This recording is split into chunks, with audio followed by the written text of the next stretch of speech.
Reverend Father Alberto de Lara, our Vicar General, and together with our Chancellor, Father Edward Labadisus, mga kaigsuunan, hinigugmang diocesanong pari ni ining diocese ni Akaron, hasta ang nananghid nga dili makaabot for whatever reasons nga importante pod, mga religious priests nga kauban nato sa pag-atiman sa panon sa Dios ni ining diocese, religious brothers and religious sisters nga mga mainiton sab nga nagalihok sa ato ang simbahan, mga laiko, leaders, mga representante gikan sa mga parokya nga ni Akaron nakatambong, maayong buntag kaninyong tanan. And blessed morning to each one of us. Once again, we gathered today for this Mass of Chrism, wherein we seek renewal, especially for us, the clergy, and possibly refreshment in our life of faith. Unya, atong i-bless ang mga lana. We ask God to refresh the sacraments in which they are used: baptism, confirmation, anointing of the sick, and the ordinations. In the renewal of priestly promises, kitang mga pari, we dedicate ourselves once more to our ministry and look confidently to all our faithful people nga niya karon dire ilang suporta o pakigiusa alang sa ato ang ministriya. Brothers and sisters, we gather in the similar context of our previous Chrism Mass. Wala pa kaayo na usab atong kahintang. Still, this continuing anxieties due to the COVID-19 pandemic bother us quite realistically. Mas realistic atong kabalaka kay we already had 2 priests infected. We thank God for the quick recovery of Father Dodong Incabo. Atong palakpakan atong survivor. Asa mas Father Dodong? Niya. Palayo lang mo gamay niya siguro para sure. But we are still grieving as we celebrate Mass today. Naapagyapon sa Novena days ang atong paglubong kang Father Dong Galinsoga, and it's bit painful. Usa sa mga banggiitan nato maoy na nabiktima aning COVID. Of course, sumala sa doktor na ayo na siya, but tungod sa iyang katigulangon na wa na gyud siya maka-recover. So we remember him especially today. In Metro Manila, the rapid rising of the transmission of this virus sends them back to GCQ. Ang mga simbahan karon sa Metro Manila wa na po'y tao. And that's worrisome. Kaya usahay magod ning virus, what happens there can happen sa uban pang mga parts. So let us be extra careful din sa mga provinces. It's rapidly multiplying now thanks to the new variants. Daghan na kay variants sa virus. And sa ako ang pakigsusi also because of the sloppiness of the government response to the situation. Even now, in this time of vaccine rollout, pertigyong natong dugaya, mulihok. Nalangan pag-ayo ang atong vaccination program at the rate we are proceeding. Ingon pa sa usa ka senator, posible 10 years pa ta mahuman ani og vaccine sa ato ang 70 million target.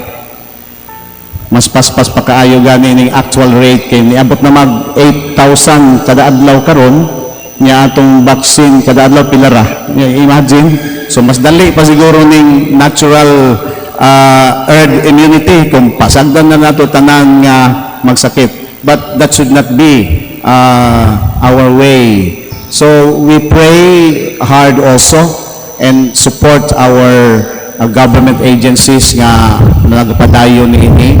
Kita sa simbahan, we support the vaccine program dunay mga taong mataha pa niini maningkamot ang simbahan nga magpasabot nga we need to be part of this solution, no? Kay kung dili ta magpa-apil sa vaccine, mas daghan wala ma-vaccinate, wala gihapoy kasulbaran ang ato ang kahimtang. Magsige lang gihapon ta og tapdanay. Hence, brothers and sisters, the pastoral challenge we reflected on last Christian Mass holds the same invitation for our ministry. So this is just again a reminder, our ministry of healing. And this is much connected with kining mga Santalana, no? Bringing the healing presence of Jesus to the suffering people. During these trying times, we recall our anointing and make our own the anointing of our Lord. Read from proclaimed in the gospel reading, the Lord said, "The Spirit of the Lord is upon me, because He has anointed me to preach good news to the poor. He has sent me to proclaim release to the captives and recovering of sight to the blind, to set at liberty those who are oppressed, to proclaim the acceptable year of the Lord." This is what Jesus came to do. This is what we as priests are anointed to do. A little later during this Mass, we will bless the oils, the symbols of our ministry. These oils will be used to bring Christ, to proclaim Christ, to bring His mercy, to bring Christ's healing to the people of God. The oil of the sick is to comfort those spiritually who are sick or in danger of death. This anointing by the priest is to bring spiritual peace and hope to those who may be suffering or afraid, and to remind them they are not alone. I'll take this opportunity to thank you, Brother Priest, labi na itong mga maisugon nga mo take sa risk nga mo bisita gihapon sa mga masakiton, bisan tuod o ang atong kahimtang makakuyaw, makabalaka. But just always make sure you are protected with proper kining mga atong mask o shields o kanang distancing o kanang pakigsusig yun nga dili infectious ang atong mga gibisita. I thank you for your courage and for your love for the ministry. The oil of chrism was used in ancient times to anoint kings, prophets, and priests. Through God's grace, the oil of chrism makes us sacred. At baptism, we are anointed because we are made in the image and likeness of God. We become adopted children of God. So every person is sacred in the eyes of God. At confirmation, the bishop anoints you with the gifts of the Holy Spirit to help you on your journey of faith. Today, we celebrate priesthood, especially this Christian Mass. Unta ni connected man siya sa kining sa Holy Thursday, kining misa sa Last Supper. So that day actually is a celebration of the gift of priesthood. Ato lang gi-advance ning chrism for pastoral reason. But again, the spirit of celebration of the priesthood is with us, is part of this celebration. And brother priests, we will renew our priestly promises, which we recall we took on the day of our ordination for the first time. Here in our diocese, we just had two very recent ordinations. Si Father Nathan and Father Salde, patinduho na to sila, palakpakan na to ang atong bagong diocesan member Presbyterium. It's good to recall in the ordination rite, the first response of the candidate to the invitation to the priesthood by the bishop is a simple answer of yes. Yes, akong gidawat kini, nanaad ako. Then after the scrutiny and the acceptance of the candidate, ato siyang gipalakpakan ng gidawat, he enters the sanctuary and stands before the bishop and takes the promises of priesthood. Ug wala siya gipugos, kundili iyahang kaugalingong pagtahan sa iyang kaugalingon ni ining mga saad. At the end, he lays on the floor and the litany of the saints is sung. The candidate kneels for the laying on of hands by the bishop and the brother priests. The bishop prays the prayer of ordination for the newly ordained and then dresses him in priestly vestments for the first time. Then the bishop anoints his hands with the oil of chrism. Brother priests, remember that day. Your hands were anointed with the oil of chrism. The priest's hands become sacred in God's work by praying the liturgy of the Word and liturgy of the Eucharist. Brother priest, recalling the moments of your anointing, look at your hands. Laylay tagporma sa kamot, ang uban baga, ang uban nipis. It is through these hands, your hands, that the sacraments are made present to the people of God. Think about it. Walay laing makahimo niining mystery of the sacraments of the Lord. Ang gi-anoint ang mga pari. That's why it's a privilege at the same time a responsibility. Unsa na lang og dili ta mohimo sa ato ang buluhaton kinsa nay mo padala sa presensya sa Ginoo ngadto sa panon. So it's a privilege at the same time it's a gift and a task, my dear brother priests. There's so much gift indeed. Sumala sa tuang tema this year, gifted to give. In these times of continuing crisis due to this pandemic, we renew our commitment as the anointed ministers of the Lord to bring the healing presence of Christ to God's flock. So usa ni sa ako ang buot nga ipahinumdom kanato mga kaigsuonan akong kaparian, ang kalibutan, ang katawhan nanginahalan og pag-alim. We are anointed also for that purpose of healing, bringing healing to people. Of course, ang healing dili lang sa anointing. I think kung atong pangutanon atong mga katilingban, daghan pud kaayo maalim, lalom nga spiritual healing diha sa sacrament of reconciliation. Last year, we have suspended all this.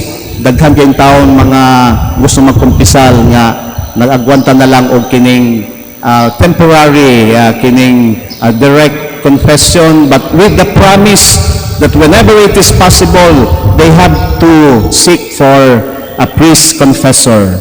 So dear brother priest, again, this is another challenge for us this year, kining paghatag natong time sa pagpakumpisal. Again, we have to be creative and also careful tungod aning kahimtang. We connect this to another invitation for this year. Another element of the anointing of our Lord, basaha to iyahang gipang-enumerate nga mga purpose sa anointing. Towards the end, he says, "The Lord, I am anointed to proclaim the acceptable year of the Lord." The acceptable year of the Lord, or the favorable year of the Lord, is not a literal year, but rather a space of time that is characterized by God's grace, God's redemption and deliverance. In Israel, the acceptable year of the Lord refers to God's restoration of His people from Babylonian captivity, possibly with the intention of likening it to the year of Jubilee. Year of Jubilee, mapasaylo ang tanang mga utang, mga sala, hasta mga slaves, mahimo ng gawas nun anang year of Jubilee. When liberty was proclaimed throughout all the land, pagkanindot anang tuig, that year everybody is set free. This year is a great Jubilee year for the Filipino faithful. We are celebrating the 500th year anniversary of the coming of Christianity in our land.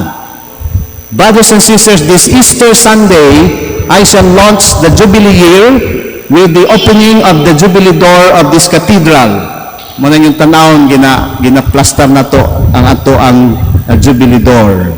And human ni ana usab, doon na patay duha ka pilgrim churches, ang simbahan sa Kulambugan, which is a very historic parish for the diocese, And of course, towards the end, the tail of our diocese is the parokya dito sa San Francisco sa Kapatagan. So we have 3 sites of pilgrimages for this year. Muna nga mudasig ko sa mga kaparian, let us accompany our people meaning pilgrimage. Normally, ang pilgrimage paingin sa Rome. That's very expensive. Ang mga dato ray makaadto. But these churches now, gideclare ni Pope, this grants plenary indulgence sa mga kumuadto ka sa Rome. Same effect. Maurang nga grasya ang ihatag. So we have 3 churches here. So para sa akong mga kaparian, atong i-try nga, let's allow our most kutob sa mahimo, atong mga parokyano makatagamtang niining kinibang pag-cancel sa mga silot sa mga salay. Imagine that. Talag sa na ng tabo. Jubilee. Mas maayo gani mag-unata sa pilgrimage, no? Maunatag sulod sa door. Pope Francis had already offered this Mass for this great event last Sunday in Rome. His message centered on the joy of the Filipino people because of the gift of faith. Let me quote from his words para nako nalipay ko na minaw ani. I hope this will have the same effect sa inyo. No, the Pope said, "Dear brothers and sisters," mga Pilipino po na atbang niya dito, 500 years have passed since the Christian message first arrived in the Philippines. You received the joy of the gospel, ang kalipay sa Ebanghelyo, the good news that God so loved us that He gave His Son for us. And this joy is evident in your people. Moingon niya, klaro daw, tataw kaayo ng kalipay sa mga Pilipino. I continue the quotation. We see it in your eyes, on your faces, in your songs, and in your prayers, in the joy with which you bring your faith to other lands. I have often said that here in Rome, Filipino women are smugglers of faith. Ingin siya, the smuggle of Christian faith. Why? Because wherever they go to work, they sow the faith. No? Ilang gitanom ang liso sa pagtuo. It is part of your genes, a blessed infectiousness. Mura po na virus ba? Kanya itong pagkamalipayon, makatakod, no? That I urge you to preserve. Keep bringing the faith, the good news you received 500 years ago to others. I want to thank you then for the joy you bring to the whole world and to our Christian communities. Pagkaninduta sa gisulti ni sa atong Holy Father, recognizing we Filipinos are kita'y gadala o kalipay, no? Kanang samang kalipay nga atong nadawat. Truly, we are gifted to give. As we renew our ordination commitment today, my dear brother priest, within this larger context of the Jubilee year, let us be conscious of this element of our ministry. What is that? Proclaiming the acceptable year of the Lord. Let us celebrate God's mercy and allow God's people to experience it with so much joy. We are anointed for this ministry of bringing the joy of the gospel. And this year, we do our ministry by reminding the faithful of our giftedness and ushering them to the spirit of Jubilee. A year of God's favor. Let us prepare and organize and lead our faithful to join pilgrimages to our Jubilee churches, where they can have plenary indulgence, a total cancellation of the temporal punishment due to the sins. O mas maayo gani, mga igsuon ko, ubanan nato sila sa pilgrimage, aron kita usab makatagantam sa pasaylo sa silot sa atong mga sala. For all you know, my dear brothers, mas dako pagani tag tulubagon kaysa sa atong katawhan. So, brother, please be a minister of joy in this Jubilee year. Amen. And last exhortation, another element of our renewal this year's Christmas springs from Saint Joseph devotion. This year has been proclaimed by the Holy Father as the year of Saint Joseph through his apostolic letter, Patris Corde, commemorating the 150th anniversary of Saint Joseph being the patron saint of the Universal Church. So this year started actually last December 8, 2020, and will culminate on December 8, 2021. Patris Corde, meaning with a father's heart. Paminaw, with a father's heart. This is how Joseph loved Jesus, with a father's heart. The Holy Father reflected on the qualities of Joseph as a father. I would like to pick up two important qualities that are badly needed in these trying times: tenderness and creative courage. There were other aspects pa nga iyang gipadayag, but for our sake for this reflection, kining tenderness o kining pagka-maisugon, dunay kining creative, mamugnaon nga kaisog. We are considered by people as their spiritual fathers. They call us father.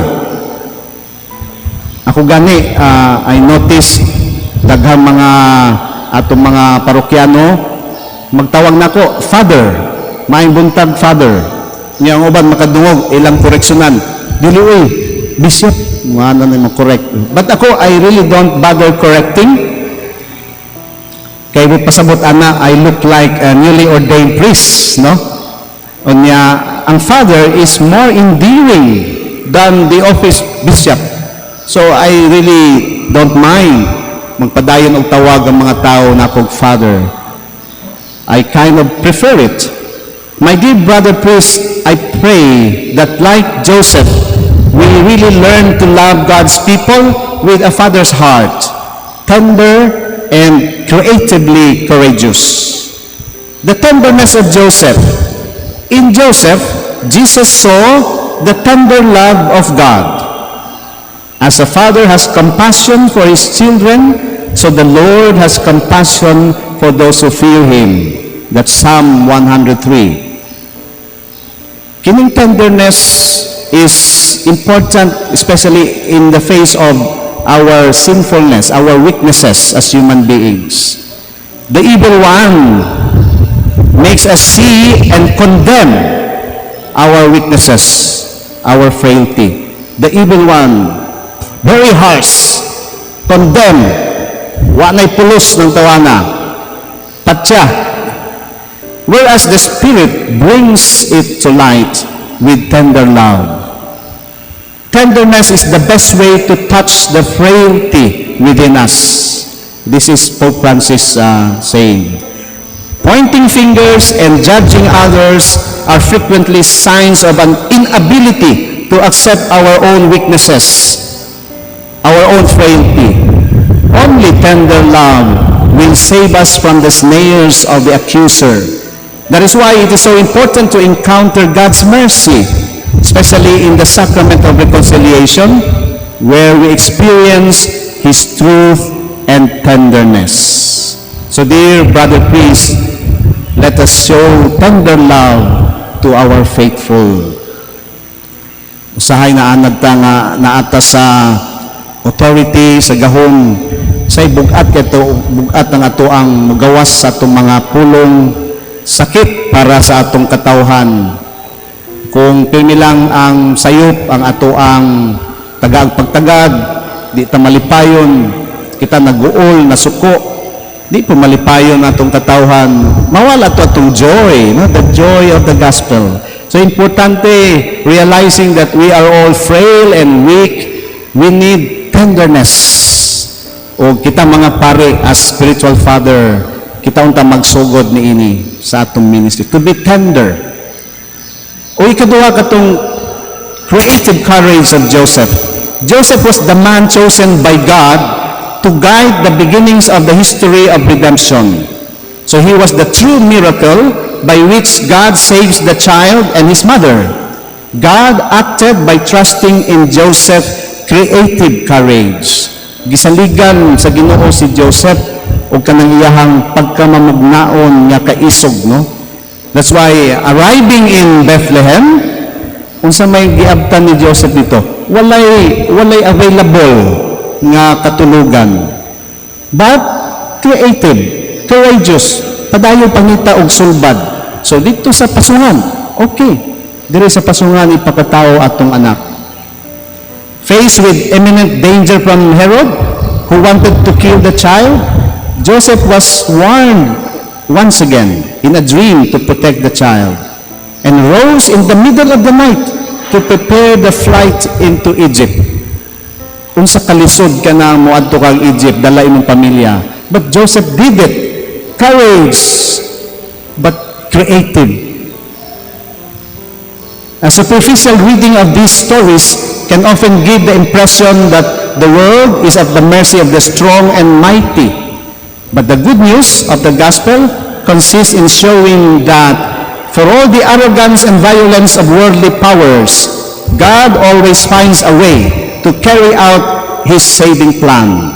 So too our lives may at times seem to be at the mercy of the powerful, but the gospel shows us what counts. God always finds a way to save us, provided we show the same creative courage as the carpenter of Nazareth, who was able to turn a problem into a possibility by trusting always in divine providence. And I think now, more than ever, kinahanglan nato, dear fathers, as ministers of our people, to have this creative courage of Joseph in the face of these very challenging times nga kitang tanan na nabutang niini. Fathers, in the face of all these hardships and our communities that our communities are dealing with, we are invited to be fathers who, like Saint Joseph, exercise courage, creative courage of a father. So now we continue with our Mass, with the consecration of chrism and the blessing of the oils. We come to the renewal now of our priestly commitments. May this be a real causes of great joy and strength for each one of us as we recommit ourselves to the ministry we have been anointed for. The ministry of healing for the wounded and ill, physically and spiritually, especially this time of pandemic. The ministry of proclaiming the mercy of God, the joy of the gospel in this year of God's favor. And the ministry of spiritual fatherhood, loving God's people with tenderness and accompanying them with creative courage, as Joseph did with a father's heart.